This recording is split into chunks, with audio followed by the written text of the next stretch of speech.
Assalamualaikum. Welcome to another lecture regarding the Trossard point. Before you starting the Trossard point, what is the Trossard point? Kindly just if you are new on this channel, kindly subscribe and hit the bell icon so you get the new notification. So let's start. जब Trossard point की हम बात करते हैं कि Trossard point है क्या? Trossard point basically जो ECG के अंदर जो चेंजेस आ जाती हैं उसको हम बोलते हैं Trossard point. अब Trossard point को कैसे हमें पता चलेगा कि कौन सी कैटेगरी के अंदर आती है, उसको समझने से पहले हमें टैकीकार्डिया एल्गोरिथम का पता होना चाहिए. अब टैकीकार्डिया एल्गोरिथम में क्या होता है? अब बेसिकली जो ईसीजी के चेंजेस अंदर आती है तो ईसीजी के अंदर दो चेंजेस आ सकती हैं हमारे पास. या तो आपका नैरो क्यूआरएस होगा, नैरो क्यूआरएस, या आपका वाइड क्यूआरएस होगा, वाइड क्यूआरएस कॉम्प्लेक्स. अब नैरो के अंदर डिफरेंट आती है. अगर नैरो के अंदर आ जाते हैं तो इसके अंदर रेगुलर और इर्रेगुलर आ जाती है. रेगुलर के अंदर क्या आ जाती है? रेगुलर के अंदर हमारे पास एग्जाम्पल्स आ जाते हैं और इर्रेगुलर के अंदर हमारे पास एग्जाम्पल्स आ जाते हैं. ठीक है, ये डिफरेंट कैटेगरी. अब हमने जो बात करनी है वो टोर्साडी पॉइंट की बात करनी है. तो अब टोर्साडी पॉइंट के अंदर क्या वो कौन सी कैटेगरी के अंदर आता है?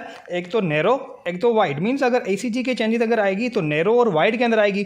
तो ये जो टोर्साडी पॉइंट है वो वाइड क्यूआरएस कॉम्प्लेक्स होगा. टोर्साडी पॉइंट के अंदर क्या होगा? कॉम्प्लेक्स वाइड क्यूआरएस कॉम्प्लेक्स होगा. मींस अगर मैं नॉर्मल ईसीजी की बात करूं तो ये ऐसे नॉर्मल ईसीजी है. ठीक है, सॉरी, ऐसे नॉर्मल ईसीजी आती है इसकी, ऐसे नॉर्मल ईसीजी है, जैसे नॉर्मल ईसीजी. ठीक है, अब अगर फॉर एग्जांपल टोर्साडी पॉइंट में क्या होता है, ये नॉर्मल ईसीजी है, नॉर्मल ईसीजी है. ठीक है, अब टोर्साडी पॉइंट में क्या होता है, ये जो पी और क्यू आर एस कॉम्प्लेक्स हैं, अब यहाँ पर देखें ये जो क्यू आर एस कॉम्प्लेक्स है ये बहुत ज़्यादा वाइड हो जाता है. जैसे क्यू आर एस कॉम्प्लेक्स बहुत ज़्यादा वाइड हो जाता है. अब देखें ये नॉर्मल ईसीजी है, ये टोर्साडी पॉइंट करवा सकती है, टोर्साडी पॉइंट. इसमें क्या हो रहा है देखें, ये क्यू आर और एस, ये क्यू आर एस कॉम्प्लेक्स है, ये बहुत ज़्यादा वाइड हो चुका है. इस वजह से ये ईसीजी नॉर्मल नहीं है. नॉर्मल ईसीजी में क्या है, ये क्यू आर एस बिल्कुल ही ईजी है, ये पी क्यू आर एस और टी. अब देखें ये नॉर्मल ईसीजी है और इसके अंदर क्या फ़र्क है, देखें यहाँ पर ये क्यू आर एस बहुत ज़्यादा वाइड हो रहा है. इस वजह से ये wide Q R S complex की कैटेगरी में आता है. अब wide Q R S category में क्या आते हैं? टोर्साडी पॉइंट. अब टोर्साडी पॉइंट पेशेंट को हो गई है. अब टोर्साडी पॉइंट को ट्रीटमेंट कैसे करेंगे? यहाँ पर ट्रीटमेंट आ जाती है. टोर्साडी पॉइंट को हम ट्रीटमेंट कैसे करेंगे? टोर्साडी पॉइंट. अब टोर्साडी पॉइंट स्टेबल है, स्टेबल पेशेंट हमारे पास अगर आता है तो हम उस कंडीशन के अंदर हम इसको देंगे मैग्नीशियम सल्फेट. मैग्नीशियम सल्फेट कितना देंगे? 1 to 2 gram IV bolus, maximum 16 gram over 24 hour. Means एक दिन के अंदर हम पूरा 16 ग्राम से ज़्यादा नहीं दे सकते. और पहले हम इसको IV 1 to 2 gram IV bolus देंगे, उसके बाद मैक्सिमम इसको 16 ग्राम तक हम पूरे दिन के अंदर दे सकते हैं. टोर्साडी पॉइंट के अंदर पेशेंट आपका स्टेबल पेशेंट आता है तब.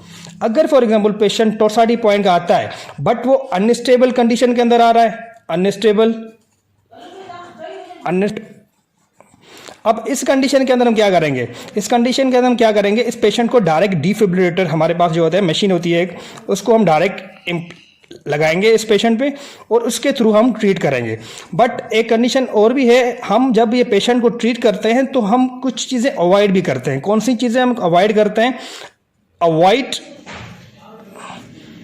Avoid QT prolongation drug, QT prolongation drug. ऐसी ड्रग्स होती हैं जो कि क्यूटी प्रोलॉन्गेशन करवाती हैं. अब कौन सी ड्रग जो होती हैं क्यूटी प्रोलॉन्गेशन करवाती हैं? सबसे पहले जो आपको पता है मैक्रोलाइड्स जो है, मैक्रोलाइड्स करवाती हैं क्यूटी प्रोलॉन्गेशन, और फ्लोरोक्विनोलोन्स करवाती हैं क्यूटी प्रोलॉन्गेशन, और एसएसआरआई भी करवाती हैं QT प्रोलोंगेशंस, ये ऐसी मेडिसिन्स हैं जो कि हम अवॉइड करेंगे। कभी भी किसी पेशेंट टोसा डी पॉइंट का पेशेंट आता है, हम उसको मैग्नीशियम पे सल्फेट पे रखते हैं, अगर उसको डिफिब्रिलेटर पे रखते हैं, बट हम क्या करेंगे, उस पेशेंट को काउंसल करेंगे ये मेडिसिन उस पर कंट्रा इंडिकेशन है। मीन्स ये जो मैक्रोलाइड और फ्लोरोक्विनोनेस और SSRI जो भी मेडिसिन है ये QT प्रोलोंगेशन करवाती है। और टोसा डी पॉइंट का जो पेशेंट है उसको ऑलरेडी QT प्रोलोंगेशन ऑलरेडी है, उसका वाइड QRS कॉम्प्लेक्स ऑलरेडी है। इस वजह से क्या करेंगे, किसी भी पेशेंट को टोसा डी पॉइंट के पेशेंट को हम जब भी ट्रीट करेंगे उसको हम बोलेंगे आप QT प्रोलोंगेशन की मेडिकेशन, उसकी पूरी हिस्ट्री देखेंगे कि कोई QT प्रोलोंगेशन की मेडिकेशन तो नहीं खा रहा। अगर मैक्रोलाइड वो खा रहा है साथ में, या फ्लोरोक्विनोन खा रहा है, चाहे SSRI खा रहा है, तो हम ये स्टॉप कर देंगे, क्योंकि ये QT प्रोलोंगेशन करवाता है। अब कोई आपका क्वेश्चन है तो इस हिसाब से पूछना है टोसा डी पॉइंट में। If you have any Curie regarding this topic, so you can ask. This is all about today's lecture. Thank you.